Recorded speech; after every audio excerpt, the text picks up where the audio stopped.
Hello everyone, in this video we'll see how to change custom profile pictures on Ubisoft Connect. First, open guys Ubisoft Connect application or website and go to your account, login, and click your current avatar in the top right corner, bottom right corner. Now select choose game from drop down menu. After browse through the available games and choose the one you like. Now select avatar you want to use from that game and select. Now click confirm.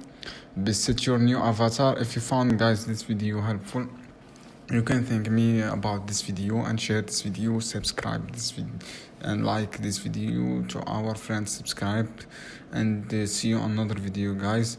And this is easy step guys you can do. After select avatar you want to do the game and select click confirm, and that's what you can do. Easy guys step. Thanks for watching again. See you on another video.